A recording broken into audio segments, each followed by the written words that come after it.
Proyek baru telah dimulai. Kali ini temenin aku beres-beres yuk Besti. Tahu nggak pekerjaan rumah yang paling malas aku lakuin selain nyuci baju? Entah ini aku yang malas atau memang kerjaannya menguras keringat. Ingat, menguras keringat ya, bukan menguras isi dompet. Di antara kerjaan rumah yang aku nggak suka itu ya salah satunya nyapu bersih-bersih lantai kayak gini. Ini yang selalu jadi dilema dalam hidup aku. Gimana nggak dilema?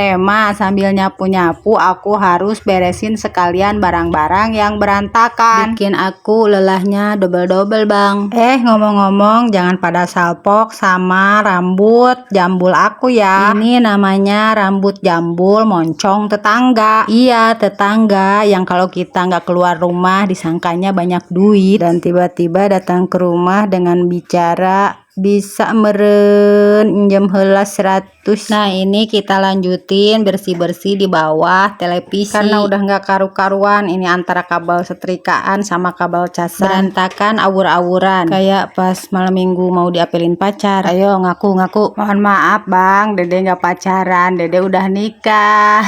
Kalau di sini masih ada yang pacaran, aku doain cepat dapat momongan. Salah-salah, kok momongan sih? Maksudnya cepet-cepet ke pelaminan. BTW kalau ngomongin nikah itu bukan hal yang gampang, apalagi buat kaum laki-laki. Tentunya harus punya kerjaan dulu biar bisa ngasih makan anak istri. Jangan sampai sudah nikah anak istrinya dikasih makan batu koral sama lumpur tanah. Ih ogah lah aku itu. Ada nggak di sini yang mau dikasih makan batu koral? Please, kira-kira aja buang. Itulah kenapa laki-laki itu harus berpenghasilan. Bukan soal besar kecilnya, tapi soal keberkahannya. Nah ini kita lanjut bersihin kamar suami. Sebenarnya nggak ada sampah yang terlalu gimana-gimana gitu ya. Hanya sekedar debu-debu yang kalau keinjek itu rasanya nggak enak. Nggak enak, kayak kita nagih hutang, malah kita yang dibentak.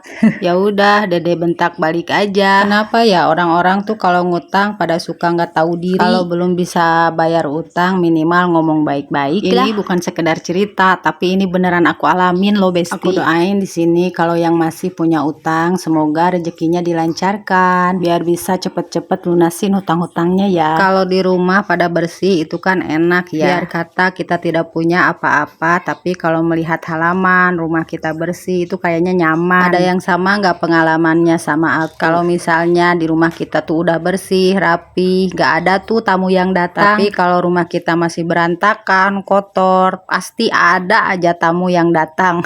Kok bisa gitu ya? Kalau ada yang sama pengalamannya sama aku, coba deh tulis di kolom komentar ya. Aku tuh sering loh kayak gitu Besti, entahlah yang ngantar undangan atau yang nagih iuran ke RT-an, atau enggak temen sekolah datang buat jenguk, buat sekedar ngopi-ngopi gitu. Pokoknya ada aja yang datang.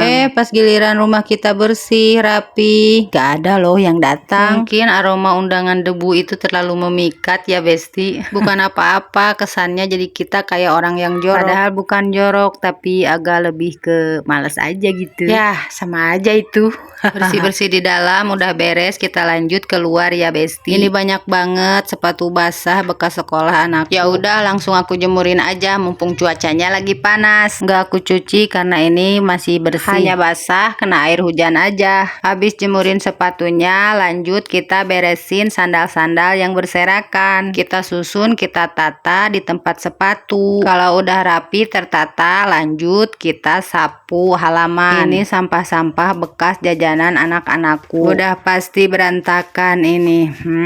Kukibas aja sapu bersih. Ini lagi enak-enaknya aku nyapu, tiba-tiba ada nilon bekas layangan nyangkut di sapu lidiku. Karena memang di sini tuh masih musim layangan Besti. Nggak kerasa akhirnya Maria Mercedes berhasil menyelesaikan proyek hari ini. Sampai jumpa di video proyekanku selanjutnya. Dadah.